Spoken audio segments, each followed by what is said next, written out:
నిర్గమకాండము 20వ అధ్యాయము 16వ వచనం చదువుకుందాం. నిర్గమకాండము 20:16. నీ పొరుగువాని మీద అబద్ధ సాక్ష్యము పలుకకూడదు. ప్రార్థించుకుందాం. దయనిధి ప్రేమ స్వరూపుడా, సర్వోన్నతుడా, వాక్యైన దేవానికి అనేక వందనాలు తండ్రి. దినం మేమందరము నీ పాదాల చెంత కూర్చొని దేవా నీ వాక్యము కొరకు కనిపెట్టుకొనుచున్నాం. దేవా, మాకు ఈ వాక్యాహారము మాకు అందిస్తూ ఉన్న దేవానికే వందనాలు. సర్వోన్నతమైన దైవికమైన జ్ఞానాన్ని మాకు ఉచితంగా ప్రభువా నువ్వు మాకు అందిస్తున్న విధానం బట్టి నీ కృతజ్ఞతలు. దేవా, ఈ వాక్యమును బట్టి మేము పాపముల నుండి పరిశుద్ధతలోనికి, నిర్జీవ స్థితిలో నుండి జీవప్రదమైన జీవితంలోనికి నడిపించుము. ఈ వాక్యాన్ని మేము వినుటకును, దేవాని వాక్యమును మేము ధ్యానించుటకును, భద్రపరుచుకున్నట్టుకును, ఆ ప్రకారం జీవించుటకును తండ్రి నీ ఆత్మ సహాయము దయచేయము. ప్రతి బిడ్డ వినికిడిలో ఈ వాక్యం ఫలింపచేయండి ప్రభా. ఈ వాక్యంను ఎవ్వరూ అలక్ష్యము చేయక, ఇది గొప్ప భాగ్యమని, నువ్వు ఇచ్చు గొప్ప ధనమని దేవా మేము దీన్ని అందుకొని దీన్ని బట్టి ఆనందించుచు, దీన్ని బట్టే మేము జీవించుచు, దీని మీదే మేము కట్టబడుచు మా జీవితాల్ని స్థిరపరచుకొని నీతి మార్గంలో నడిపించుకొనగల ధన్యత మాకు అనుగ్రహించమని మా కొరకు వాక్యముగా దిగొచ్చిన యేసు నామమును వేడుకొనుచున్నాం తండ్రి. దేవుని సన్నిధిలో ఉన్న ప్రియ విశ్వాసులారా, క్రీస్తు అనుగ్రహించు వాక్యమును అందుకొని బలపడగల ధన్యత మనలో ప్రతి ఒక్కరికి ప్రభు అనుగ్రహించును గాక. దేవుని సన్నిధిలో ఉన్న ప్రియ విశ్వాసులారా, 9వ ఆజ్ఞలోనికి మనం వస్తూ ఉన్నాం. 9వ ఆజ్ఞ చాలా ప్రాముఖ్యమైన విషయం. ప్రాముఖ్యమైన విషయాన్ని ఇక్కడ చెప్తున్నాడు. నీ పొరుగువాని మీద అబద్ధ సాక్ష్యం పలకకూడదు. చెప్పండి అందరూ. నీ పొరుగువాని మీద అబద్ధ సాక్ష్యము పలకకూడదు. సత్యాన్ని తారుమారు చేయకూడదు అని అర్థం. సత్యాన్ని తారుమారు చేయకూడదు. గమనించండి, ఈరోజు చాలా విలువ తక్కువగా చూచేది సత్యాన్ని. ఈ లోకంలో సత్యాన్ని విలువగా ఎంచని కాలం ఇది. ఈ లోకంలో సత్యము తప్ప అంతా చెల్లుతుంది. సత్యం మాత్రమే ఈ కాలంలో చల్లని విషయముగా ఈ లోకంలో చూస్తాం. దేవుని బిడ్డలారా, నిజము మాట్లాడు వారిని శత్రువులుగా, ప్రమాదకరంగా చూసే సమాజం ఇది. కాబట్టి ఈరోజు ఆజ్ఞ చాలా ప్రాముఖ్యమైంది మనకి. మనం చూస్తే బైబిల్ గ్రంథంలో చాలా వాక్యాలు దీని గురించి చెప్పబడతాయి. సామెతల గ్రంథము 6వ అధ్యాయం 16వ వచనం. యెహోవాకు అసహ్యములైన వారు గలవు, 7 ఆయనకు హేయములు. అవేవనగా అహంకార దృష్టియు, కళ్ళలాడు నాలుకయు, నిరపరాధులను చంపు చేతులను, దుర్యోచనలు యోచించు హృదయమును, కీడు చేయుటకు త్వరపడి పరిగెత్తు పాదములను, లేని వాటిని పలుకు అబద్ధ సాక్షియు, అన్నదమ్ముల్లో జగడములు పుట్టించువాడును. దేవునికి అసహ్యమైనవి లేని వాటిని పలుకు అబద్ధ సాక్ష్యం. గమనించిన ఇవన్నీ ఏం చేస్తాయి? యెహోవాకు అసహ్యములైనవి. చెప్పండి. గమనించండి, లేని వాటిని పలుకు అబద్ధ సాక్షి కూడా దేవునికి అసహ్యుడిగా అగుపడతాడనేది బైబిల్ చెప్తున్న సత్యము. 14వ అధ్యాయం 4-5 వచనం చదువుకుందాం. సామెతలు 14:5. నమ్మకమైన సాక్షి అబద్ధమాడడు, కోట సాక్షికి అబద్ధములు ప్రియములు. కోట సాక్షికి అబద్ధములు ఏంటట? ప్రియములు. ఇంకా ఎఫెసీ పత్రిక 4వ అధ్యాయం 25వ వచనం చదువుకుందాం. ఎఫెసీ పత్రిక 4వ అధ్యాయము, ఎఫెసీ పత్రిక 4వ అధ్యాయం 25వ వచనం. మనము ఒకరికొకరము అవయవములమై ఉన్నాము గనుక మీరు అబద్ధమాడుట మాని ప్రతివాడును తన పొరుగువానితో సత్యమే మాట్లాడవలెను. ప్రతివాడు తన పొరుగువానితో ఏం మాట్లాడాలి? ఎందుకట మనం ఒకరికొకరము అవయవములమై ఉన్నాం. ఆయన శరీరముల అవయవాలు గనక ఒకదానికొకటి ఏం చెప్పుకోకూడదు? అబద్ధము మాట్లాడకూడదు. ఇంకా కొలసీ పత్రిక 3వ అధ్యాయము, కొలసీ పత్రిక 3వ అధ్యాయము 9వ వచనంలో, ఒకనితో ఒకడు అబద్ధమాడకుడి, యాలయనగా ప్రాచీన స్వభావం దాని క్రియలతో కూడా మీరు పరిత్యజించి జ్ఞానము కలుగు నిమిత్తము దాన్ని సృష్టించిన వాని పోలిక చొప్పున నూతన పరచబడుచున్న నవీన స్వభావము ధరించుకొని ఉన్నారు. గమనించిన, మనం పాత జీవితాన్ని విడిచిపెట్టాము గనక మనం ఏం చేయకూడదక? మీరు ఒకరితో ఒకడు అబద్ధమాడకుడి అంటున్నాడు. మన పాత జీవితాన్ని పరిత్యజించాము, ఆ స్వభావాలు విడిచిపెట్టాం. కాబట్టి మనం ఏం చేయకూడదు? ఇక అందరూ చెప్పాలి, అబద్ధం ఆడకూడదు. ప్రకటన గ్రంథం 21. పిరికివారును, అవిశ్వాసులను, అసహ్యులను, నరహంతకులను, వ్యభిచారులను, మాంత్రికులను, విగ్రహారాధికులను, అబద్ధికులందరూ అగ్నిగంధకములతో మండు ఆ గుండములో పాలు పొందుదురు. ఇది 2వ మరణము. ఎవరు వెళ్తారు 2వ మరణములోనికి? అబద్ధములాడు అబద్ధికులందరూ. అబద్ధమాడే వారందరూ ఎక్కడుంటారు? అగ్నిగంధకముల్లో ఉంటారు. బైబిల్లో ఇన్ని వాక్యాలు అసత్యానికి విరోధంగా ఉన్నాయి. దేవుని బిడ్డలారా గమనించండి, సత్యము మన జీవితానికి చాలా ముఖ్యం. నిజం చెప్పడం అనేది దేవునికి చాలా ముఖ్యమైంది. దేవుని వాక్యం వింటున్న వాళ్ళారా గమనించండి, ఉద్దేశపూర్వకంగా అబద్ధము చెప్పువారిని దేవుడు ద్వేషిస్తాడు.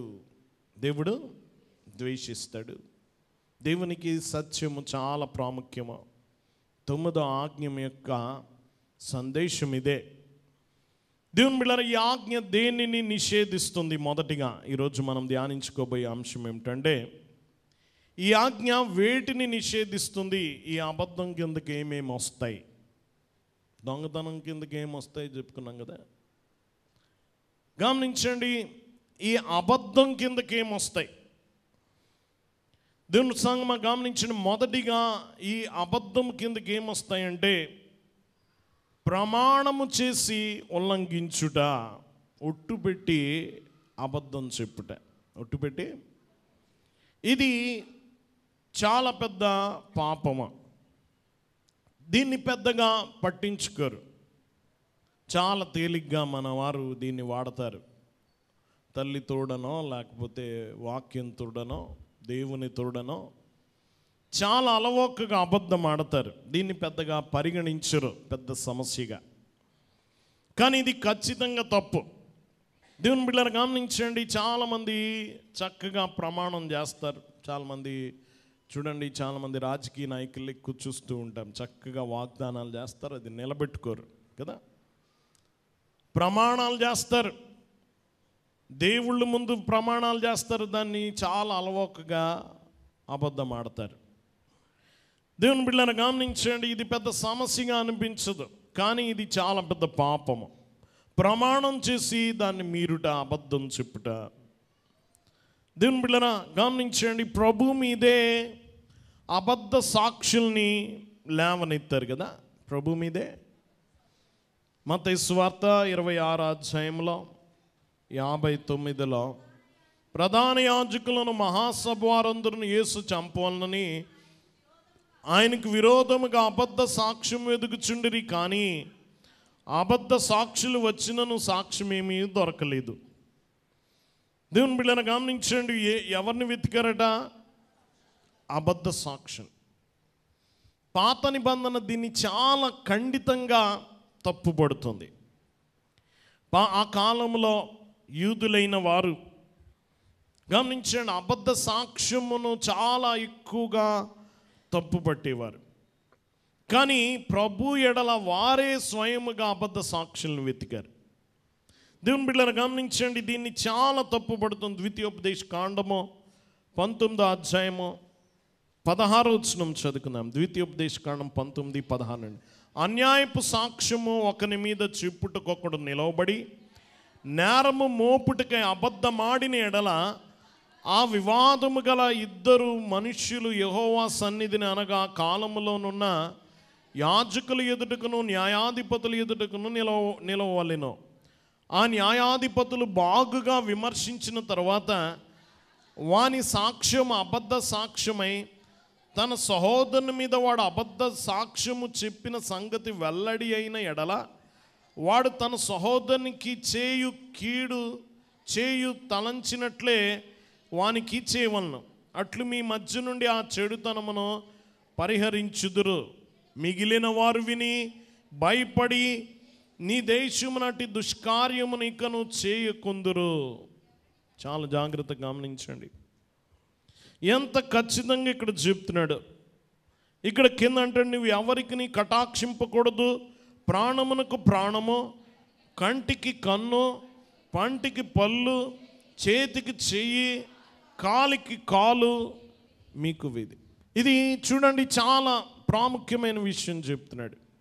ఎవరైనా ఒకడు అబద్ధ సాక్ష్యం తలపెట్టాడు అనుకోండి, ఆ అబద్ధ సాక్ష్యం వలన ఒకడు ప్రాణం పోయే పరిస్థితి, ప్రాణం పోవడానికి అవసరమైన తప్పుడు అభియోగాలు వారి మీద మోపారనుకోండి, గమనించండి, అతడు అబద్ధ సాక్ష్యం చెప్పాడని తెలిస్తే అబద్ధ సాక్ష్యం చెప్పిన వాడికి ఏ ద్రోహం తలపెట్టి అతనికి శిక్ష ఏది రప్పిస్తాడో అది ఇతని మీదకి రప్పించాలి. ప్రాణం తీయాలని అబద్ధ సాక్ష్యం చెప్తే ఇతని ప్రాణం తీయాలి, అబద్ధ సాక్షి ప్రాణం. చెయ్యి పోవాలని చెప్తే ఇతని చెయ్యి తీయాలి. గమనించండి, ఏ ద్రోహం తలపెడితే ఆ ద్రోహం ఎవరి మీదకి వస్తుంది. ఇప్పుడు ఇంకొకసారి ఎవడైనా అబద్ధ సాక్ష్యం చెప్పాలంటే భయపడతాడా లేదా? ఎందుకు? ఒకవేళ తనది అబద్ధ సాక్ష్యం అని తేలితే ఏమవుతుంది? ఆ శిక్ష వీరి మీదకి వస్తుంది. కాబట్టి అంత కఠినంగా ఉంది. ఎప్పుడైనా మనం ఆలోచించామా? అబద్ధం ఆడినప్పుడు కానీ, అబద్ధ సాక్ష్యం పలికినప్పుడు కానీ ఆ శిక్ష మనకు వస్తే ఎలా ఉంటుంది? నిజంగా అలాంటి శిక్షలు ఇప్పుడు అమలు అవ్వట్లేదు, కానీ అలవోకగా ఏం చెప్తున్నారు? అబద్ధ సాక్ష్యం చెప్తున్నారు. కాబట్టి ప్రమాణం చేసి అబద్ధం చెప్పడం మొదటిది. రెండోది ప్రత్యక్ష అబద్ధం. రెండోది గమనించండి, ఒట్టు పెట్టి అబద్ధం చెప్పడమే కాదు, నేరుగా అబద్ధం చెప్పడం కూడా ఆ సత్య సాక్ష్యంలోకి వస్తుంది. ఉద్దేశపూర్వకంగా గమనించండి, అబద్ధము చెప్తే, ఉదాహరణకి గమనించండి, యాకోబు దగ్గర గమనించండి, ఇస్సాకు దగ్గర యాకోబు నేరుగా అబద్ధం చెప్పాడు ముఖం మీద. నువ్వెవరు అంటే ఏమని చెప్పాడు? ఏశావును అన్నాడు. అబద్ధ సాక్ష్యమే కాదు, అది అబద్ధ సాక్ష్యమే. ఇది రెండవది. ఒకటి ప్రమాణం చేసి అబద్ధం చెప్పుట, రెండు ప్రత్యక్ష అబద్ధము, మూడోది నేరుగా చెప్పని అబద్ధం. నేరుగా చెప్పని అబద్ధం. ఇందులో కొన్నిటి ద్వారా మనము నేరుగా నోటితో చెప్పం, కానీ కొన్నిటిని చూపించే అబద్ధం అని రుజువు చేయాలనుకుంటాం. ఉదాహరణకి చెప్తాను. గమనించండి, యోసేపు సహోదరులు అతన్ని అమ్మివేసి అతని అంగి రక్తంలో ముంచి ఆ మేకను గొర్రెను చంపి దాని రక్తంలో ముంచి తండ్రి దగ్గర తీసుకెళ్లారు. ఏమని? గమనించండి, అతనికి ఏమైందో మాకు తెలియదు, ఇది దొరికిందా అన్నారు. దీని ద్వారా ఏం చెప్తున్నారు? అబద్ధమా కదా? వారు అబద్ధం నేరుగా చెప్పలేదు, కానీ గమనించండి, ముంచి తీసుకెళ్ళిన వస్త్రము ద్వారా చెప్పాలనుకుంటున్నారు అబద్ధం. ఇది కూడా అబద్ధమే. నేను నోటితో చెప్పలేదు కదా అనుకోవచ్చు. నేను నిజంగా నోటితో చెప్పలేదు, ఇది ఏమయ్యాడో మాకు తెలీదు, ఏ దుష్టమృగం చంపిందో ఏమయ్యాడో మాకు తెలియదు అన్నారు. కానీ వారు తీసుకెళ్ళిన రుజువు అబద్ధ రుజువు. దేవుని బిడ్డలారా గమనించండి, కొన్ని అబద్ధాలు గమనించండి. చూడండి, యూదా యేసుని ముద్దు పెట్టుకున్నాడు. నేను ఎవరిని ముద్దు పెట్టుకుంటే అతని ముద్దు నిజం కాదు, అబద్ధం. ఈ అబద్ధము ద్వారా గమనించండి ప్రభువుని పట్టిస్తూ ఉన్నాడు. ఇది నేరుగా చెప్పని అబద్ధం, నేరుగా చెప్పని అబద్ధం. మూడు చెప్పుకున్నాం. నాలుగోది, నిజం తెలిసి కూడా నిశ్శబ్దంగా ఉండడం. నిజం తెలిసి కూడా నిశ్శబ్దంగా ఉండడం, ఇది కూడా గమనించండి అసత్యం క్రిందే వస్తుంది. లేవి కాండము 5:1 ఒకడు ఒట్టు పెట్టుకుని వాడై తాను చూచిన దాన్ని గూర్చి, తనకు తెలిసిన దాన్ని గూర్చి కానీ సాక్షి ఉండి దాన్ని తెలియచేయక పాపము చేసిన ఎడల అతడు తన దోష శిక్షను భరించును. మౌనంగా ఉండుట. చాలామంది మొదటి మూడిట్లోకి రారేమో కానీ దీని దగ్గర అందరం వస్తాం కదా. ఏం చేస్తాం? నిశ్శబ్దంగా మన మౌనము. గమనించండి, మౌనంగా ఉన్న వ్యక్తి, అతడి మౌనం వలన ఒక అమాయక వ్యక్తిని దోషిగా ప్రకటించవచ్చు. కొన్నిసార్లు మన మౌనం వలన దోషి అయిన వాడు తప్పించుకోవచ్చు మన మౌనం ద్వారా. గమనించండి, మౌనముగా ఉండుట, నిశ్శబ్దంగా ఉండుట. అతడు బాధ్యుడే అంటుంది బైబిల్ గ్రంథం. అతడు దోష శిక్షను భరిస్తాడు. అతడి మౌనం వల్ల అతడు ఎంత మాత్రం ఈ దోషము నుండి తప్పించుకోడు అంటున్నాడు. ఇది నాలుగవది. గమనించండి, తెలిసి కూడా మౌనముగా నుండుట. నిజం తెలుసు కూడా మౌనముగా నుండుట. ఐదోది, అపవాదులు. చెప్పండి ఏంటిది? తప్పుడు ఆరోపణలు చేయుట. దూషణగా మరొకరి మీద తప్పుడు ఆరోపణలు చేయుట. దీని సంగమ గమనించండి, పొతీఫరు భార్య యోసేపు తన మీద అత్యాచారం చేశాడని ఏం చేసింది? గట్టిగా కేకలేసింది. తప్పుడు ఆరోపణలు చేయుట, అపవాదులు వేసింది ఆమె. ఈ అపవాదు వేయుట కూడా అసత్యం క్రింద వస్తుంది. అపవాదు వేయుట కూడా అసత్యం క్రిందకు వస్తుంది. దేవుని బిడ్డలారా, మనం చూడొచ్చు రోమాపత్రిక 1:29 1:29. అటివారు సమస్తమైన దుర్నీతి చేతను, దుష్టత్వం చేతను, లోభము చేతను, ఈర్ష్య చేతను నిండుకొని మత్సరము, నరహత్య, కపటము, వైరమును వాటితో నిండిన వారై కొండ్రెగాండ్రును, అపవాదుకులను. గమనించండి, ఈ లెక్కలోకి ఎవరు వచ్చారు? అపవాదులు. అపవాదులు వేయడం, లేని నేరములు. గమనించండి, ఇది కూడా అబద్ధ సాక్ష్యం కిందకు వస్తుంది. ఎన్నైనాయి? 5. ఏంటండి? ప్రమాణం చేసి మీరుట, ప్రత్యక్షంగా అబద్ధం చెప్పుట, ఇంకా నేరుగా చెప్పని అబద్ధం, తెలిసి మౌనముగా నుండుట, అపవాదులు వేయుట, ఆరోదిగా ముఖస్తుతి చేయుట. ఏంటది? పొగడతల్లో నిజముందా? చెప్పాలి.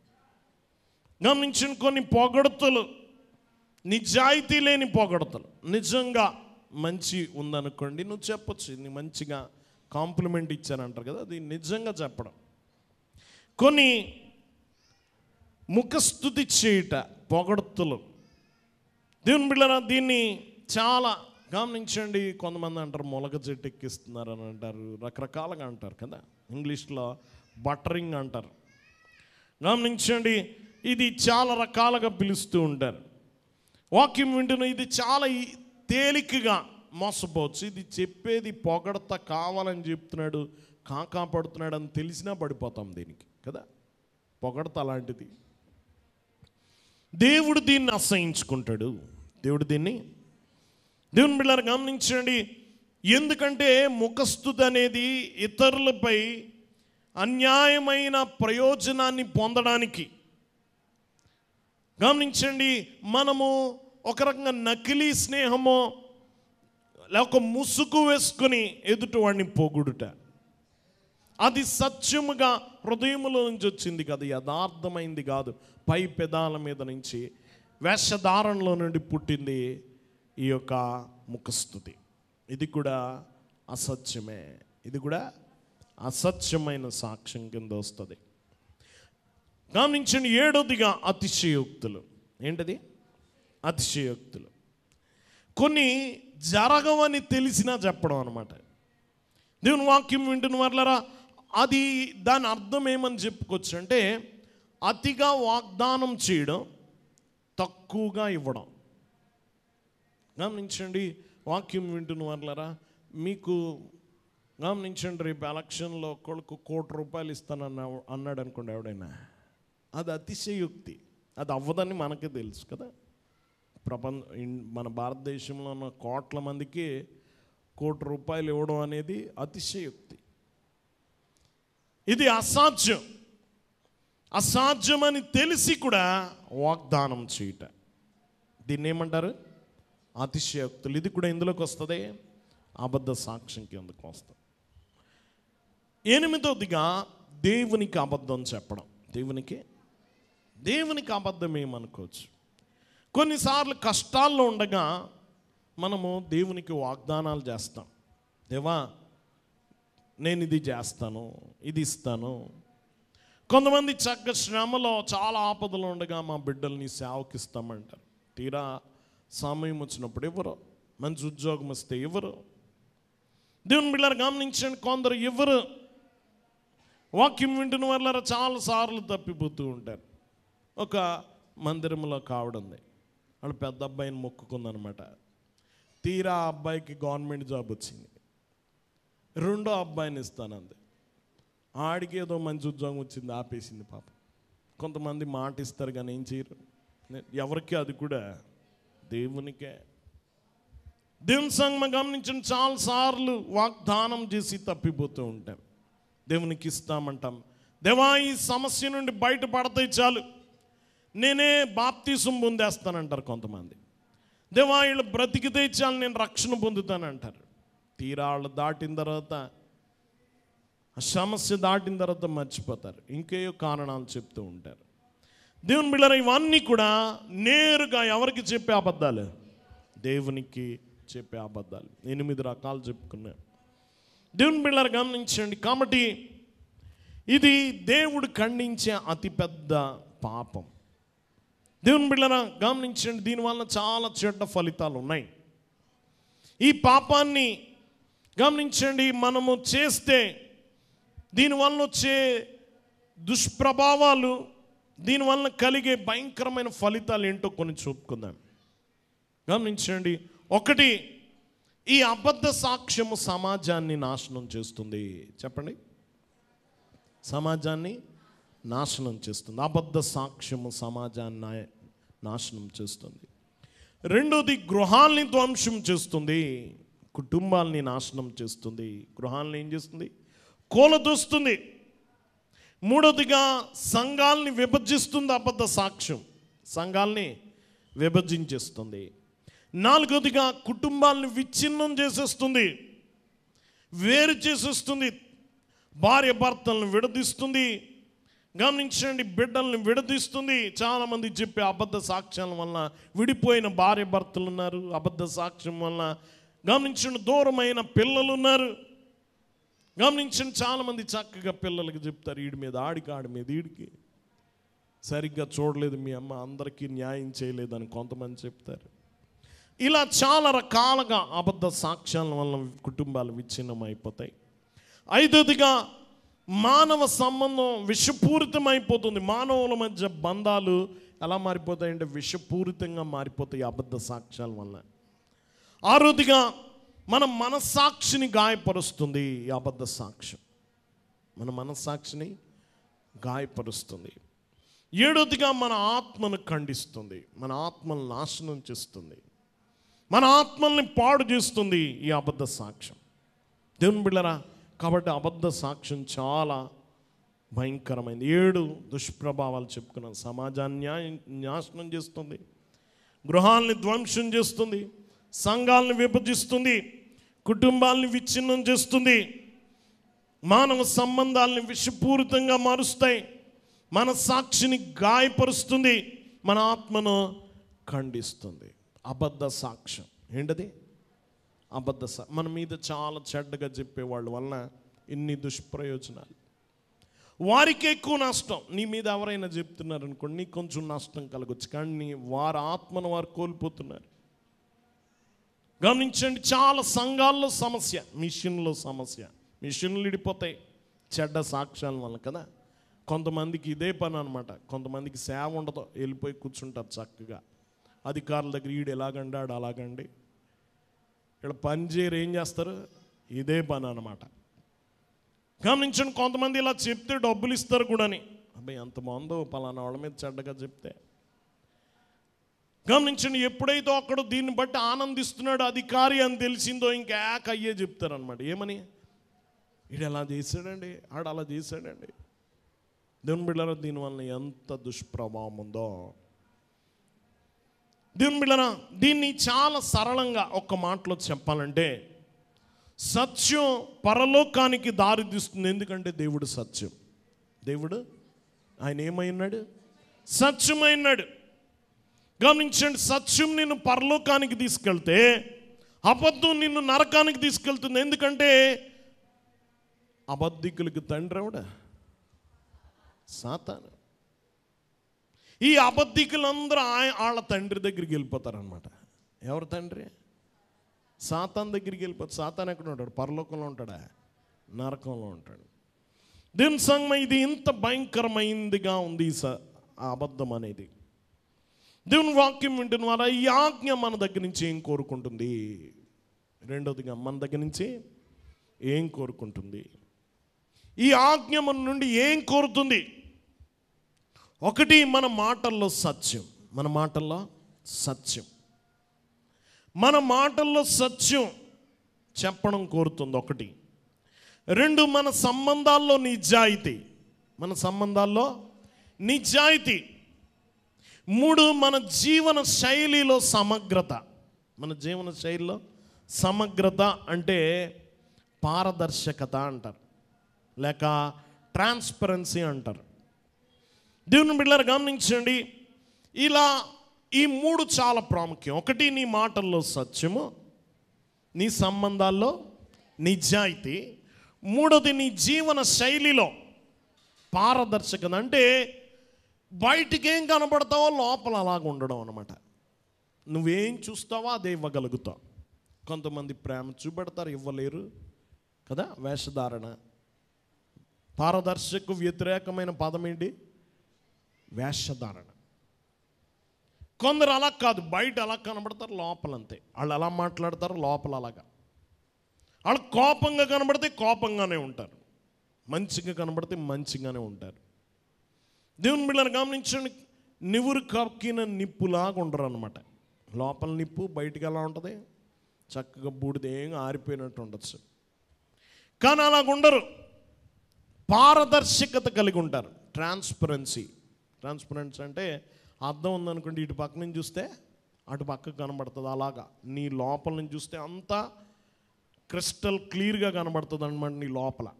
అలా జీవించడం. దేవుని బిడ్డలను గమనించండి, ఇది చాలా ప్రాముఖ్యమైంది. నిజాయితీగా ఉంటే, సత్యం మాట్లాడితే, గమనించే ఇతరులతో మనము అలసత్వంగా మాట్లాడడం, అబద్ధాలు మాట్లాడడం. నువ్వు నిజం పలికివాడు అయితే, మన మాటల్లో సత్యం ఉంటే, మనం అలసత్వంగా ఎదుటివాడి గురించి అబద్ధ సాక్ష్యం పలకం. 2ది, నీ సంబంధాల్లో నిజాయితీ ఉంటే వ్యక్తులతో ఆటలాడం. సంబంధాలతో ఏం చేయో? ఆటలాడం. దేవుని బిడ్డలను గమనించిన 3వదిగా, సమగ్రతగా ఉంటే నీ జీవితం తెరవబడిన జీవితముగా ఉంటుంది. ఎలా ఉంటుంది? చాలామంది అంటారు, అతడి జీవితం తెరిచిన పుస్తకం అండి అంటారు. తెరిచిన కదా, తెరిచిన పుస్తకం అంటే అన్నీ కనబడుతున్నాయి. దేవుని సంగమం గమనించండి, ఈ 3 విషయాలు మనం పాటించాలి. దేవుడు మన నుంచి కోరుకుంటుంది ఇదే: పారదర్శక జీవితం, నిజాయితీతో కూడిన మాటలు, సత్యంతో కూడిన మాటలు, నిజాయితీతో కూడిన సంబంధాలు. ఈ 3 దేవుడు కోరుకుంటున్నాడు. దేవుని సంగమం గమనించండి, నువ్వు ఏం మాట్లాడతావో అదే ఇవ్వగలిగి ఉండాలి. నీ మాట అవునంటే అవును, కాదంటే కాదంతే. అది సత్యముగా జీవించుట. కపటము లేని స్థితి, ఏమి లేని స్థితి. నువ్వు చూసేదే లభిస్తుంది, నువ్వేది చూస్తావో అదే వస్తుంది. పారదర్శక జీవితం అంటే అదే. దేవుని సంగమం గమనించిన, వంచన లేకుండా, మోసము లేకుండా జీవించుట. మనం ఎంతమంది ఇలాంటి జీవితం జీవిస్తున్నామో, ఇలాంటి జీవితం ఎంతమంది జీవిస్తున్నారు? దేవుని సంగమం గమనించండి, ఇది చాలా ప్రాముఖ్యమైనది. వాక్యం వింటున్న వాళ్ళరా, మనము కొన్నిసార్లు కొన్ని జీవితాల్లో చాలా గొప్ప పాపములకు వెళ్ళొచ్చు. దేవుని బిడ్డలారా, కొన్ని అబద్ధాలు మనం చాలా తేలిగ్గా చెప్పచ్చు. ఒక ఆయన అంటాడు, అబద్ధం చెప్పడం చాలా సులభం. చెప్పండి, అబద్ధం చెప్పడం చాలా సులభం, కానీ ఒక్కటే చెప్పడం చాలా కష్టం అట. ఒక అబద్ధం చెప్పడం సులభమే, కానీ ఒక్కదాంతో నువ్వు కట్టుబడి ఉండడం చాలా కష్టం అట. దేవుని బిడ్డలు గమనించండి, చాలా కఠినమైన క్రమశిక్షణ ఏంటంటే, ఏదైనా ఒక్కసారి చేయడం, మొదటిసారి చేయడం చాలా కష్టం, రెండోసారి తేలికైపోద్ది. ఒకసారి నువ్వు తప్పు చేసావా, నీకు అది అలవాటైపోద్ది. మొదటిసారి చేయకుండా చూసుకో. మొదటిసారి నువ్వు ఒక్కసారి దిగడం మొదలు పెట్టావా, నీకు అలవాటైపోద్ది, తేలికైపోద్ది. ఇది చాలా కష్టం. మొదటిసారి చేయకుండా చూసుకో. అబద్ధం మొదటిసారి చెప్పనకుండా చూసుకో. దేవుని వాక్యం వింటున్న వాళ్ళరా, కాబట్టి ఇది చాలా ప్రాముఖ్యమైంది. అబద్ధం ఒకసారి చెప్పడం సులభమేమో, కానీ ఆ ఒక్కదానితో కట్టుబడి ఉండడం చాలా కష్టము. దేవుని బిడ్డలారా గమనించండి, ఇది చాలా ప్రాముఖ్యమైంది. మనము కొన్నిసార్లు అబద్ధం ఆడడం ద్వారా ఇంకా కష్టాల్లో మునిగిపోతాం. నిజం ఎప్పుడు ఒకటే ఉంటుంది. అబద్ధం చెప్పాడు అనుకోండి, ఉదాహరణకి మీరు అబద్ధం చెప్పారు, మీ తల్లికి అబద్ధం చెప్పారు, మళ్ళీ నీ భార్యకి అబద్ధం చెప్పారు, మీ సహోదరులకు అబద్ధం చెప్పారు. ఆ తర్వాత మనం చాలా తిప్పల్లో పడతాం. ఎవరికి ఏం చెప్పామో గుర్తుండదు కదా. తల్లి కూడా చెప్పా, భార్య కూడా చెప్పా, బిడ్డలు కూడా చెప్పా. ఇన్నిట్లో నువ్వు ఎవరికి ఏది చెప్పావనేది తణుకోవడం చాలా కష్టం. అదే నువ్వు నిజం చెప్పావనికి ఎక్కడైనా ఒకటే, ఎక్కడైనా ఒకటే. దేవుని బిడ్డలారా గమనించండి, ఇది చాలా ప్రాముఖ్యమైన సత్యం. కొన్నిసార్లు మనము అబద్ధాల వల్ల ఇంకా ఎక్కువ తిప్పలు పడుతూ ఉంటాం. ఒక ప్రాముఖ్యమైన విషయం ఏమిటంటే, ఒక చిన్న విషయాన్ని మీరు ఎప్పుడు జ్ఞాపకం ఉంచుకోండి, రాసుకోండి కానిస్తే. మీరు ఒక పనిని విత్తండి, మీరు ఒక పనిని, ఒక చర్యను విత్తండి, ఒక అలవాటును కోసుకుంటారట, పండిస్తారు. మీరు ఒక పని విత్తితే ఒక అలవాటు ఫలిస్తుంది. ఒక అలవాటుని విత్తితేనట ఓ లక్షణం వస్తుందట, స్వభావం పండుతుందట. ఒక స్వభావాన్ని విత్తితే నీ గమ్యం అనేది మొలుస్తుందట. మీకు అర్థమైందా? జాగ్రత్తగా గమనించండి. ఒక చిన్న పని చేశారనుకోండి, మొదట ఓ పని, ఒకడు సిగరెట్ తాగాడు మొదటిసారిగా, అదొక పని.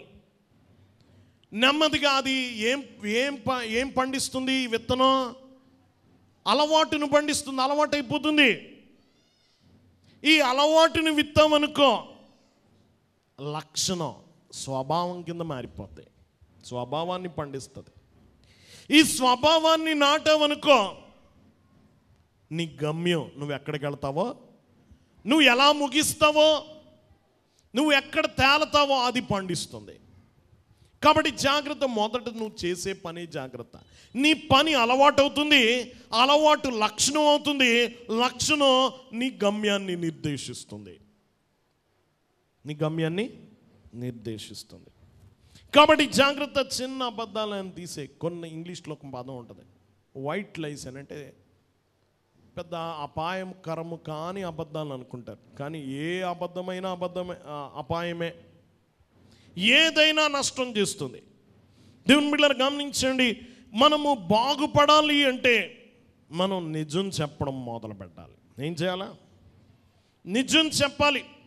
దేవుని బిడ్డలారా గమనించండి, ఒక భక్తుడు అంటాడు, నిజం గమనించండి, మిమ్మల్ని మొదట నిజం సత్యం మిమ్మల్ని స్వతంత్రులుగా చేస్తుంది, కానీ ముందు నిన్ను కొంచెం బాధ పెడుతుందట. సత్యం మిమ్మల్ని స్వతంత్రులుగా చేస్తుంది, కానీ అది మొదటి నేను కొంచెం బాధ పెడుతుంది.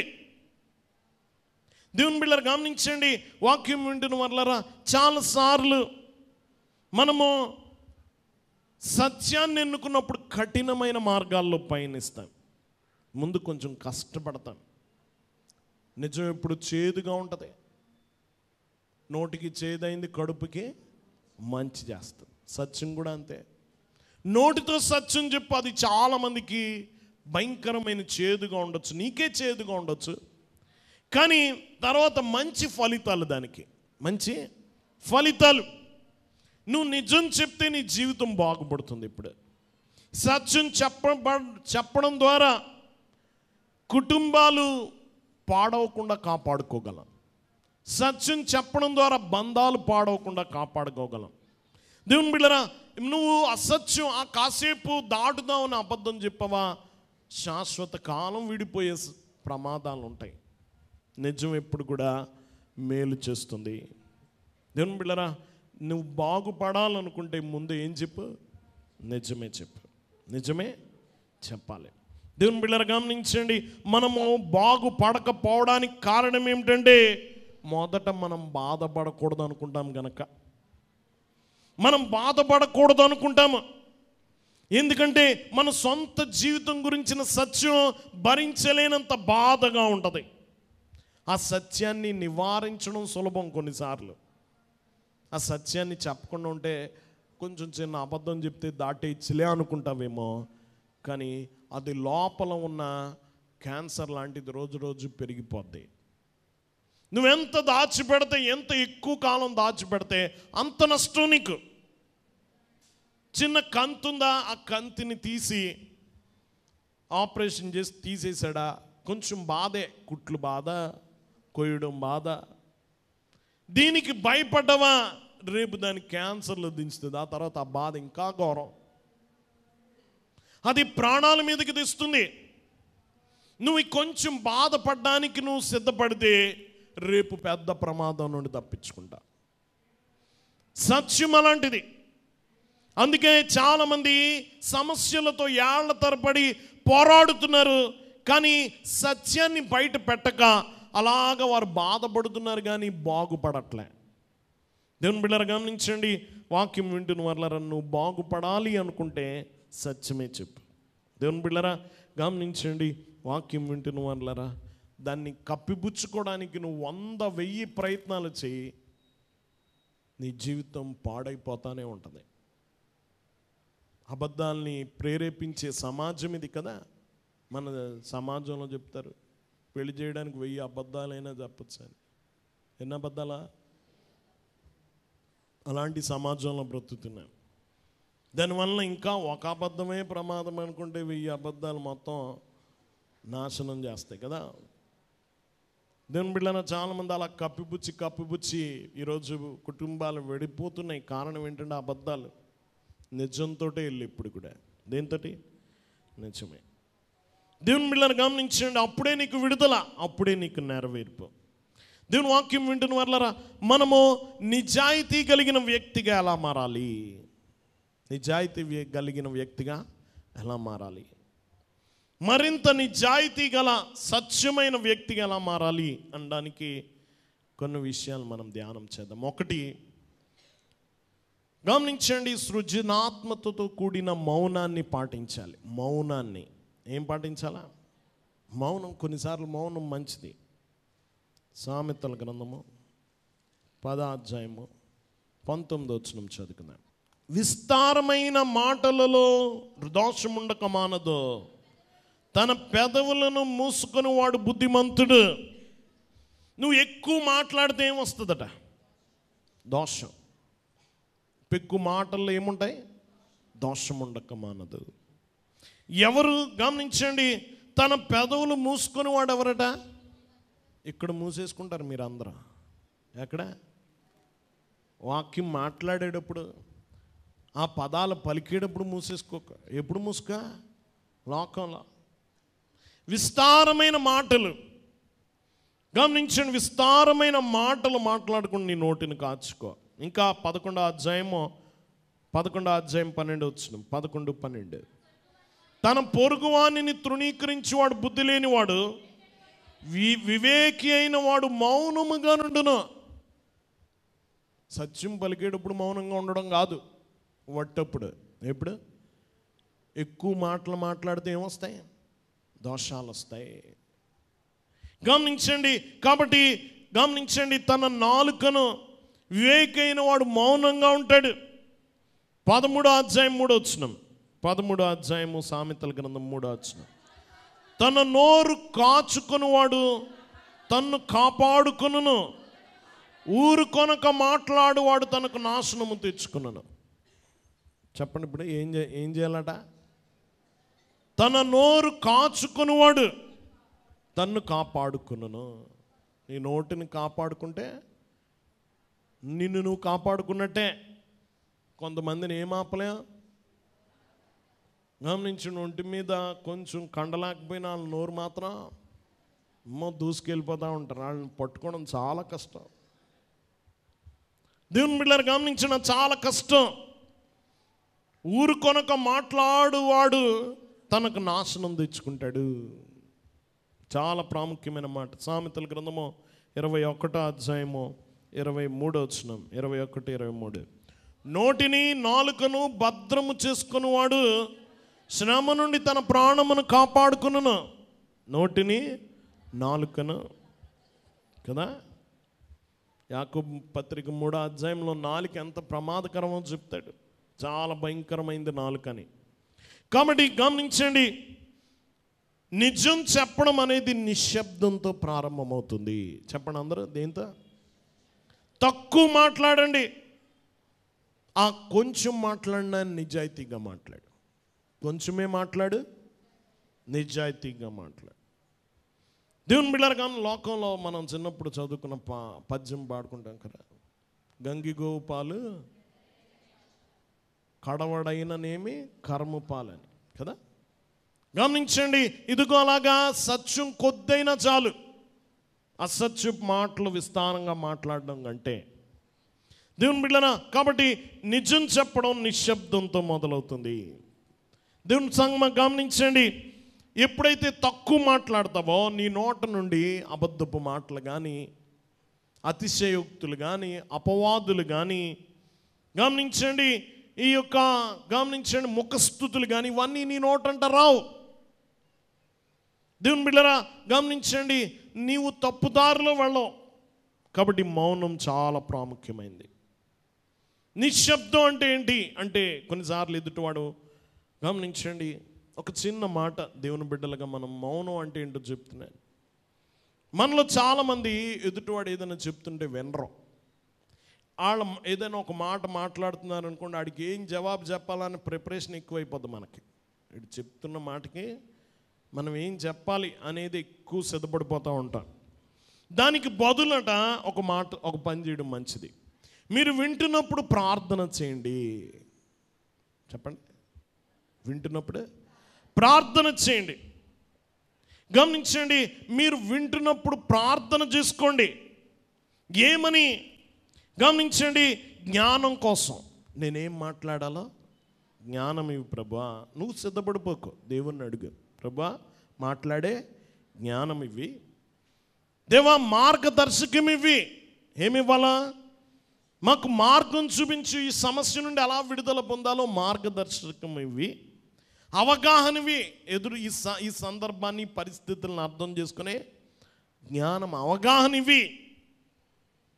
గమనించండి, ఇదిగో నేను మళ్ళీ ఇప్పుడు మాట్లాడబోతున్నప్పుడు నీ ప్రేమను వ్యక్తము చేసే స్వభావము నాకు దయచేయి. నా మాటల్లో నీ ప్రేమ ఏం చేయాలా? వ్యక్తం చేసే స్థితి దయచేయి ప్రభా అని ప్రార్థన చేయాలి. గమనించండి, ఎదుటివాడు చెప్తున్నప్పుడు, ఏదైనా అడుగుతున్నప్పుడు నువ్వు సిద్ధపడిపోకో. ఇలా చెప్దాం, నీ కోపం అంతా కుమ్మరించేద్దాం, లేకపోతే నీకు ఎప్పుడెప్పుడు నుంచో దాచుకున్నాయని కక్కేద్దాం అనుకోకు. అవన్నీ పక్కన పెట్టి ఏం చేస్తాం? ప్రార్థన చేయి. ప్రభా ఏమని?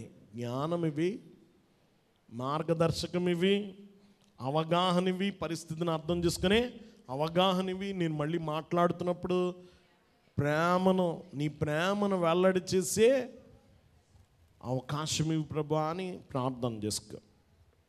దేవుని బిడ్డలను గమనించండి, వాక్యం వింటున్న వల్ల ఇలా మాట్లాడినప్పుడు నువ్వు నిజంగా నీ జీవితం మారుతుంది.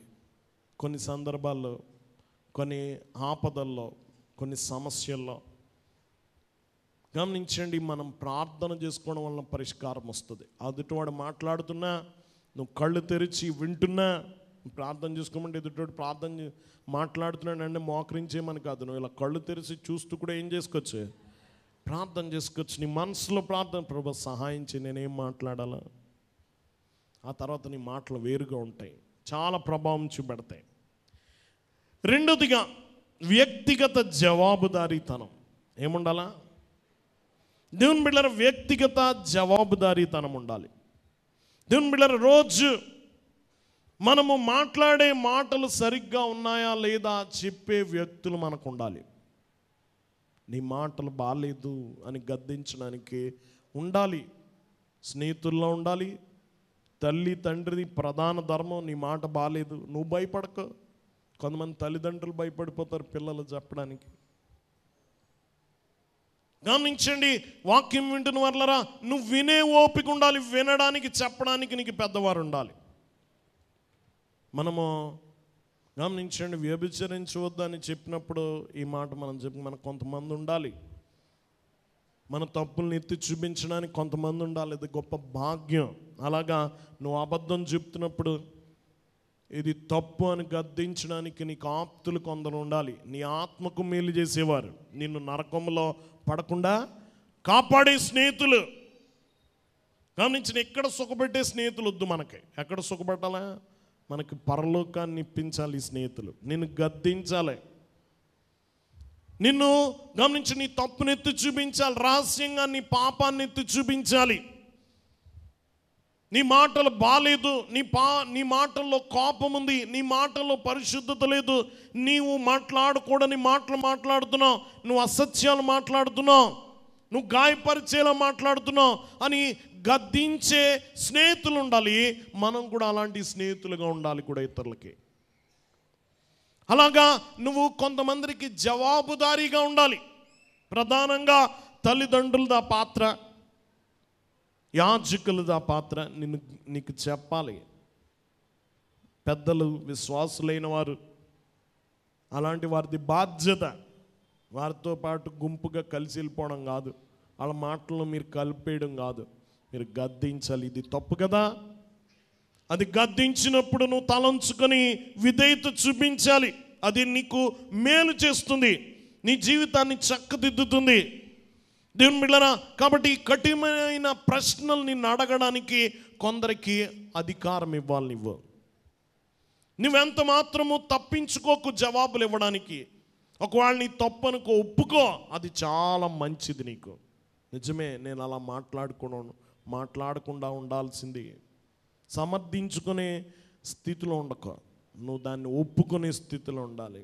నేను తప్పు చేశాను, నేను అలా మాట్లాడకూడదు, ఇంకెన్నడూ మాట్లాడనని చెప్పే ఆ యొక్క విధేయత నీకు ఉండాలి. దాన్ని అంగీకరించాలి. దేవుని బిడ్డలారా, గమనించి, నువ్వెవరో నాకు చెప్పడానికి ఇలాగ అడక్కు. ఇంక నీకు చెప్పడానికి ఎవడు ఉండవు. నువ్వు ఇంకెక్కడ ఎవ్వడు నిన్ను అడ్డుకోడు, నేరుగా ఎక్కడికి వెళ్ళి పడిపోతా? నరకంలో పడిపోతా. ఇలా గద్దించేవారు, గమనించండి, నీ తప్పెత్తి చూపించేవారు, ఇలాంటి వారు నువ్వు జారిపోతుండే పట్టుకుంటారనమాట. నువ్వు నరకంలో పడకుండా వాళ్ళు పట్టుకుంటారు. మంచి స్నేహితులు ఇతర స్నేహితులకు మేలు చేస్తారు, వారి ఆత్మలకు మేలు చేస్తారు. దేవుని బిడ్డలారా, కొన్ని మన హృదయ రహస్యాలు మనకు అనారోగ్యంగా ఉంటాయి. ఎలా ఉంటాయి? హృదయంలో కొన్ని రహస్యాలు దాచుకోవడం మనకు అనారోగ్యం, జబ్బులు దాచుకోవడం లాంటిది అనమాట. ఎలాంటిది? దేవుని బిడ్డలారా గమనించండి, కొన్ని మనం దాచుకుంటాం. మనం రహస్య పాపాల గురించి, తెలియకూడని వ్యసనాల గురించి, దేవుని బిడ్డలారా కొన్ని పాపాల గురించి, బహిర్గతం కాని అలవాట్ల గురించి మన మురికి లోపల దాచుకుంటాం. ఎక్కడ? మన హృదయంలో. ఈ గదిలో నుండి వాటిని బయటికి పంపితేనే బాగుపడతాం. ఈ రహస్యాల్ని బయటికి పంపాలి. గమనించండి, దాన్ని ఒప్పుకోవాలి. అలాంటి వారి దగ్గర నేను తప్పు చేశాను, దేవుని దగ్గర ఒప్పుకో. ఆప్తులైన వారి దగ్గర ఒప్పుకో. ఎవరి దగ్గర పాపము చేసావో వాళ్ళ దగ్గర ఒప్పుకో. అయ్యగారు రాశారు, ఎవరి యొద్ద చెప్పినావో వారి యొద్ద ఒప్పుకొనమో. దేవుని బిడ్డలారా, నువ్వు కక్కేయాలి. అది నీ లోపల ఉంటే నీకే ప్రమాదం. నీ రహస్య పాపాలు, నీ రహస్య అనారోగ్యాలు, నీ రహస్య ఈ లోపల అనారోగ్యాలు అనమాట. దేవుని బిడ్డలారా, అది నువ్వు మెరుగుపడవు. అలాగుంటే అవి కక్కేస్తేనే మెరుగుపడతావు. రెండోదిగా నీకు జవాబుదారీతనం ఉండాలి వ్యక్తిగతంగా. దేవుని బిడ్డలారా గమనించండి, మూడోదిగా సత్యము కలిగిన వ్యక్తిగా మారాలి. మీరు అలాంటి వ్యక్తులు, సత్యం. దేవుని బిడ్డలారా గమనించండి, మన ప్రభు సత్యమైనాడు. యోహాను సువార్త 14:6లో, యోహాను సువార్త 14:6 యేసు నేనే మార్గము సత్యము జీవము, నా ద్వారా తప్ప ఎవడు తండ్రి వద్దకు రాడు. ఆయన ఏమైనాడు? సత్యమైనాడు. యోహాను సువార్త 18:37 అందుకు పిలాతు, నీవు రాజువా అని ఆయన అడుగగా, యేసు నువ్వు అన్నట్లు నేను రాజునే, సత్యమును గురించి సాక్ష్యం ఇచ్చుటకు నేను పుట్టితిని. ఎందుకు పుట్టాడట ఆయన? యేసు ఎందుకు పుట్టాడు? సత్యమును గురించి సాక్ష్యం ఇవ్వడానికి పుట్టాడు. దేవుని బిడ్డలారా, నీ ప్రభు సత్యమై ఉన్నాడు. నీ ప్రభు సత్యమును గురించి సాక్ష్యం ఇచ్చాడు. మరి నువ్వెలా ఉండాలి? ఆయన బిడ్డలమైన మనం ఎలా ఉండాలి? సత్యమై ఉండాలి. సత్యం పలుకు వారముగా ఉండాలి. సత్యమే పలికే వారముగా ఉండాలి. అబద్ధం ఆడని వారిగా ఉండాలి. ఒక గొప్ప భక్తుడు డిఎల్ మూడి అనే భక్తుడు మాట్లాడితే ఇలా అన్నాడు, కర్ర వంకరగా ఉందో లేదో అని వాదించొద్దు. కర్ర వంకరగా ఉందో లేదో అని వాదించొద్దు. దాని పక్కన తిన్నని కర్ర పెట్టు చాలు అన్నాడు. దాని పక్కన ఏం పెట్టాలా? గమనించండి, తిన్నగా ఉన్న కర్ర పక్కన పెట్టు. అది వంకరదో లేదో ఈ కర్రే చెప్తుంది అన్నాడు. అలాగా ఈ లోకము సత్యముగా లేదని వాదించొద్దు. నువ్వు సరైనోడు కాదు, గమనించు, నువ్వు చాలా వంకరోడివి, లేకపోతే నువ్వు ఇలా ఉన్నావు, అలా ఉన్నావు, అలా ఉన్నావు అని అనొద్దు. నువ్వు తిన్నగా బ్రతుకు. గమనించండి, నీతో పోల్చి చూసినప్పుడు అతని వంకరతనం అతనికి కనబడుతుంది. నీ సత్యముతో పోల్చుకున్నప్పుడు అతని అసత్యం బయటపడుతుంది. నీ యథార్థతతో పోల్చుకున్నప్పుడు అతని కపటం బయటపడుతుంది. దేవుని బిడ్డలారా, ఈ లోకం ఎదుట నువ్వు వాదులాడొద్దు. దేవుని బిడ్డలారా గమనించండి, వాక్యం వింటున్న వాళ్ళరా, నువ్వు ఖండిస్తూ ఇతరుల్ని తప్పుపడుతూ తిరగడానికి కాదు దేవుడు నిన్ను పిలిచింది. దేవుడు నిన్ను పిలిచింది నువ్వు తిన్నగా బ్రతకడానికి, నువ్వు సత్యంగా బ్రతకడానికి. నువ్వు నిజం చెప్పు, నిజాయితీ ఏంటో నీ జీవితంలో చూపించు, పారదర్శకత ఏంటో నీ జీవితంలో చూపించు. అవతల వాడి వంకరతనమో దానికి అది బయటపడుతుంది. నువ్వు చెప్పక్కర్లే, అది వంకరగా ఉందని నువ్వు వాదించక్కర్లే. నువ్వు సత్యంగా బ్రతికితే చాలు, ఇతరులు అసత్యం బయటపడుతుంది. దేవుని బిడ్డలారా గమనించండి, వాక్యం వింటున్న వాళ్ళరా, ఇది చాలా ప్రాముఖ్యమైంది. ఇది చాలా ప్రాముఖ్యమైన సత్యాన్ని చెప్తుంది. నువ్వు సత్యముగా నిజం చెప్తూ బ్రతుకు చాలు. నువ్వు ఎదుటి వాడిని తప్పు పట్టక్కర్లే, పోల్చి చూసుకోక్కర్లే, నీ గురించి నువ్వు చెప్పక్కర్లే. తిన్నగా ఉన్నానని ఒక కర్ర చెప్పక్కర్లే, చూస్తే తెలుస్తుంది కదా. నీ గురించి నువ్వు చెప్పుకోక్కర్లే, ఎదుటివాడి గురించి నువ్వు తప్పు పట్టక్కర్లే. నీ జీవించే విధానమే చూపెడుతుంది, ఆ వ్యత్యాసం తెచ్చిపెడుతుంది అంతే. దేవుని బిడ్డలారా, అయితే ఒక ప్రాముఖ్యమైన మాట చివరిగా మనం చూస్తే, ఈ ఆజ్ఞ మరొకసారి మనం చదివితే, ప్రాముఖ్యమైన మాట ఈ ఆజ్ఞ మరొకసారి చదువుకుందాం. 20వ అధ్యాయము 16వ వచనం. నీ పొరుగువాని మీద, ఒక మాట, పొరుగువాని మీద. పొరుగువాడు, పొరుగు అంటే ఏంటి? ఇరుగు. పొరుగు అంటే, పొరుగు అంటే పక్కవాడే కదా. నీ పక్కవాడి మీద ఏం చెప్పకూడదు? నీ పొరుగువాడు అనే మాట చాలా జాగ్రత్తగా గమనించండి. నీ పొరుగువాడు అంటే ఈ ఆజ్ఞ అక్కడి వ్యక్తులకు కాదు, ఇక్కడ వ్యక్తులకి ముందు. ఎక్కడో ఉన్న వ్యక్తులు కాదు, నీ చుట్టూ ఉన్న వారితో ముందు. నువ్వు ఎవరితో ఉండాలా? నీ చుట్టూ ఉన్న వారితో అబద్ధం ఆడకు. నీ చుట్టూ ఉన్నవారంటే నీ భర్త, నీ భార్య. నీ పొరుగువాడు ఎవరు? నీ భర్త, మొదట నీ పక్కన ఎవరున్నారు? నీ భర్త, నీ భార్య. నువ్వు వాళ్ళతో ఏం చేయకు, అబద్ధం ఆడకు. నీ పిల్లలు, వాళ్ళతో అబద్ధం ఆడకు. నీ తల్లిదండ్రులు, నువ్వు వాళ్ళతో అబద్ధం ఆడ. నీ స్నేహితులు, నువ్వు పనిచేసే వ్యక్తులు, నీ పొరుగువారు, ముందు నువ్వు వాళ్ళతో ఎలాగుండకో, ఎవరితోటో కాదు, ముందు నీ చుట్టుపక్కల అక్కడున్న వ్యక్తులతో కాదు, ఇక్కడున్న వ్యక్తులతో ముందు. నీ పొరుగు వారితో నువ్వు ముందు ఎక్కడి నుంచి మొదలుపెట్టు. ఎక్కడి నుంచి? నీ సమీపంగా ఉన్న వారితో నువ్వు నిజంగా మాట్లాడడం మొదలుపెట్టు, వాస్తవంగా మాట్లాడడం మొదలుపెట్టు. దేవుని బిడ్డలారా, గమనించండి, వాక్యం వింటున్న వారులారా జాగ్రత్తగా గమనించండి. ఎప్పుడైతే నీ పొరుగు వారితో, నీ దగ్గరున్న వారి దగ్గర నుంచి మొదలు పెట్టాలి. ఎందుకంటే అసలు సాక్ష్యం నీ పక్కనున్నాడు చెప్తాడు. ఎవరు? చాలాసార్లు మనందరం నీతిమంతులమే, దూరపు కొండలు నునుపు అంటారు కదా. దూరం నుండి చూస్తే అందరూ ఎలా ఉంటారు? నీ పక్కన వాళ్ళని అడగాలి అసలు సాక్ష్యం.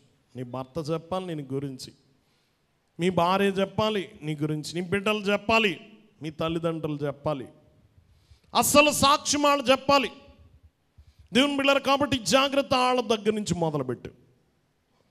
దేవుని సంగమం గమనించండి, ఇది చాలా ప్రాముఖ్యమైంది. ఇంకొక ప్రాముఖ్యమేమి ఈ 9వ ఆజ్ఞ మనకు చెప్తుంది ఏమిటంటే, సత్యం అనేది ఒక మౌఖికమైన ప్రతిపాదన కాదు, లేక ఒక స్వభావం లాంటిది కాదు.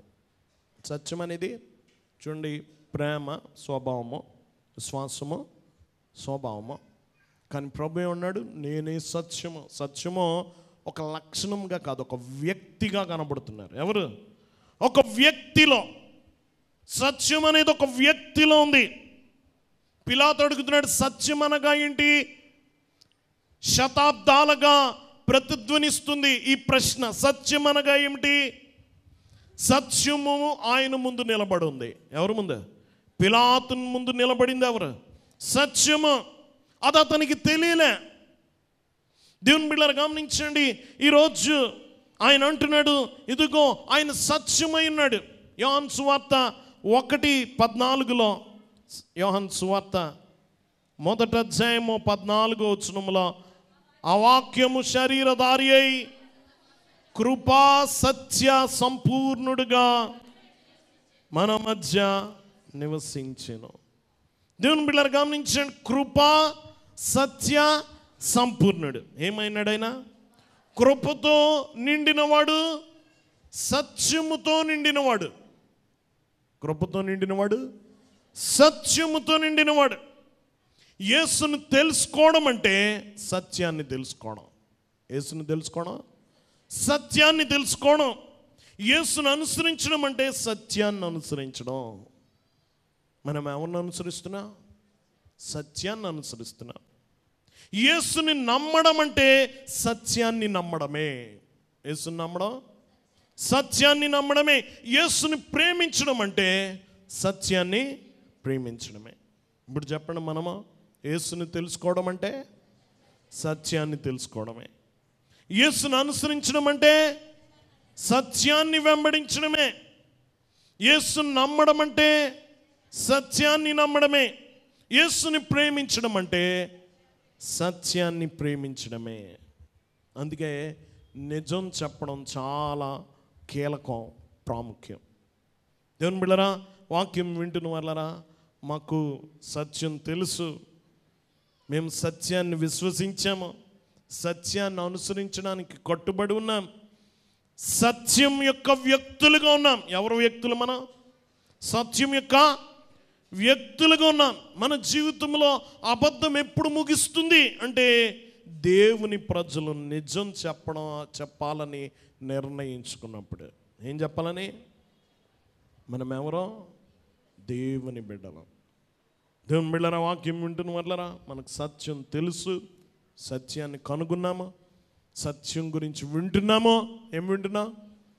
సత్యవేద పఠనం చేస్తున్నాం, సత్యమును గురించిన బోధ వింటున్నాం, సత్యాన్ని నమ్ముకున్నామో. ఏం నమ్ముకున్నాం? సత్యాన్ని అనుసరించడానికి కట్టుబడి ఉన్నాం. మనం ఏ వ్యక్తులు? మన సత్య సంబంధులం. ఏ సంబంధులం? మన సత్య సంబంధులం. దేవుని బిడ్డలారా, యేసు అనుచరులం, సత్య సంబంధులం మనం. ఎందుకంటే సత్యం ఎవరిలో ఉంది? యేసులో ఉంది. నేనే సత్యం అన్నాడు.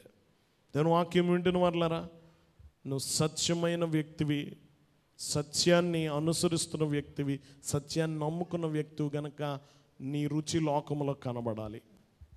దేవుని బిడ్డలారా, ఈ లోకము నీ సత్యాన్ని చూడాలి. నీ పొరుగువాడు దగ్గర నుంచి చెప్పాలి సాక్ష్యం, యథార్థమైన వాడు అని, నిజమే పలుకుతాడని. నువ్వు తిన్నని కర్రగా ఉండు, లోకపు వంకరతనం దానికి అదే బయటపడుతుంది. నువ్వు వాదించక్కర్లే, విభేదించక్కర్లే, తప్పు పట్టక్కర్లే, నువ్వు అలా జీవిస్తే చాలు. వారి వంకరతనం దానికి అదే బయటపడుతుంది. జాగ్రత్త. ఈరోజు ఆ విధంగా ఉందా? 3 విషయాలు మనం చెప్పుకున్నాం. ఒకటి, నీ మౌనము కొంత నిన్నెందులోకి నడిపిస్తుంది? సత్యంలోనికి నడిపిస్తుంది. నువ్వు మౌనము ఎక్కడ మాట్లాడాలో అక్కడే మాట్లాడు. ఆ మాట్లాడిన కొద్ది మాటలు సత్యమైన వాక్కులే మాట్లాడు. మిగతా ఎక్కువ మాటలు మాట్లాడితే ఏముంటుంది? దోషమా. నీ నాలుకను కాపాడుకో, నీ నోటిని కాపాడుకో. గమనించండి, నీ జీవితాన్ని కాపాడుకో. మౌనము. నువ్వు వింటున్నప్పుడు ప్రార్థన చేయి. కొంతమంది మాట్లాడుతుంటే వీళ్ళు మాట్లాడేస్తారు, వాళ్ళది ఎక్కడ వినబడిపోద్దా అని. వాళ్ళు వినబడిపోతే వీళ్ళది తెలిసిపోద్దని ఏం చేస్తారు? మాట్లాడినవరా. దేవుని బిడ్డలారా, గమనించండి.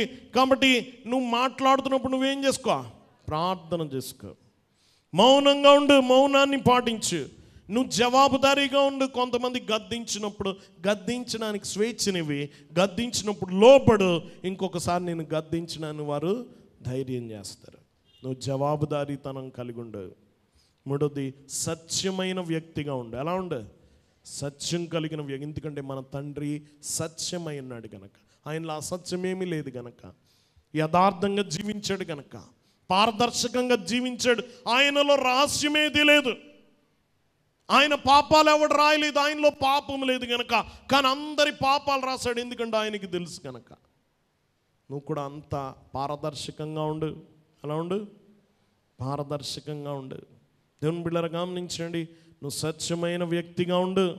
దేవుని బిడ్డలారా, గమనించండి, ఈరోజు మీరు మంచి పనిని విత్తు, మంచి అలవాటును పండిస్తావు. మంచి అలవాటు నాటు, మంచి లక్షణంగా విత్తుకుంటాం. మంచి లక్షణాన్ని విత్తు, మంచి గమ్యానికి వెళ్తాం. చెడ్డ పని చేయి, చెడ్డ లక్షణం. చెడ్డ అలవాటు, చెడ్డ లక్షణం. చెడ్డ లక్షణమో చెడ్డ గమ్యం అవుతుంది. జాగ్రత్త. ఈరోజు అలా మనము మన జీవితాన్ని మార్చుకుందాం. అలాంటి ధన్యత ప్రభు మనెల్లరికి అనుగ్రహించును గాక. ఆమేన్. మోకరించుకుందాం. దయనిధి ప్రేమ స్వరూపుడ మహోన్నతుడని కొందనాలు. విన్న వాక్యం మా జీవితంలో ఫలింపు చేయి ప్రభా. ఈ 9వ ఆజ్ఞ యొద్ద మమ్మల్ని నిలవబెట్టి అనేక సంగతులు మాకు బోధించారు. నీకు అనేక వందనాలు. విన్న వాక్యం మా జీవితంలో ఫలింపు చేయండి తండ్రి. ప్రతి సంగతి మమ్మల్ని తాకింది ఈరోజు వాక్యము ద్వారా. మా దోషములు ఎత్తి చూపించింది నీ వాక్యము దేవా. ఈ 9వ ఆజ్ఞ పాపము దగ్గర మేమందరము దోషులముగానే ఉన్నాం దేవా. ఈ దినపు వాక్యము ద్వారా దీని నుండి బయటపడి ఏ విధముగా మేము విడిపింపబడి ఏ విధముగా మేము సత్యవంతులముగా బ్రతకాలో, సత్యవర్తనులుగా బ్రతకాలి. ఈరోజు నీ వాక్యము ద్వారా ప్రబోధించావు. విన్న వాక్యము ద్వారా ఒక విభిన్న జీవితాన్ని లోకంలో జీవించడానికి నీకు మహిమ తెచ్చి, దేవా నీ స్వభావాన్ని లోకం ఎదుట చూపించే గొప్ప వ్యక్తులుగా మేము జీవించినట్లు సహాయం చేయమని మా కొరకు సత్యమై దిగొచ్చిన యేసు నామమున వేడుకొనుచున్నాము తండ్రి. ఆమేన్.